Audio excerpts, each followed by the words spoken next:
আল্লামা আব্দুর রহমান চৌহরভী ও ৩০ পারা দরুদ শরীফ পর্ব ১। এই ইসলামের বিভিন্ন বিষয়ে প্রায় ১৮টি গ্রন্থ রচনা করেছেন, তন্মধ্যে মাজমুহ সালাওয়াতি রাসূল সাল্লাল্লাহু আলাইহি ওয়াসাল্লাম অন্যতম। গ্রন্থটির পূর্ণ নাম অর্থাৎ অভিজ্ঞ জ্ঞানীদের বিবেক তথা রাসূলের সাল্লাল্লাহু তাআলা আলাইহি ওয়াসাল্লাম গুণাবলী বর্ণনায় জ্ঞানী ব্যক্তিদেরকে হতভম্বকারী গ্রন্থ। এ গ্রন্থের শিরোনামে এবং গুণাগুণ বর্ণনায় নামকরণের সার্থকতা পূর্ণরূপে বিদ্যমান। নামের অর্থের সাথে গ্রন্থের বিষয়বস্তুর মিল রয়েছে। গ্রন্থটির সংক্ষিপ্ত নাম মাজমুহ সালাওয়াতির রাসূল।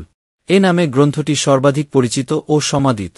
এ গ্রন্থের বিষয়গুলো একজন পাঠকের মনমানসিকতা, দৃষ্টিভঙ্গি ও চিন্তাচেতনা লালনের ওই সকল ধারা জমা করা হয়েছে যা পাঠককে প্রশংসনীয় আমলে ধাবিত করে। দুরূদ শরীফ বিষয় হওয়ার কারণে এই গ্রন্থটি স্রষ্টা ও সৃষ্টির মধ্যে যোগসূত্র রচনায় পূর্ণাঙ্গ সহায়ক। সৃষ্টি হয় এক আল্লাহর প্রীতিভীতির অনুভূতি। এতে বর্ণিত আমলের দুয়া ও ওইফাসমূহ পাঠকের মনে গভীরভাবে রেখাপাত করতে সক্ষম হয়। এটা পাঠকের প্রেরণা ও জ্ঞানশক্তি অভাবনীয়ভাবে বৃদ্ধি করে। এর প্রতিটি বাক্য পবিত্র দুরুদের পাশাপাশি রাসূল সাল্লাল্লাহু তাআলা আলাইহি ওয়াসাল্লামর অনুসরণের অনুপ্রেরণাও যোগায়। সূত্র মাসিক তর্জুমান।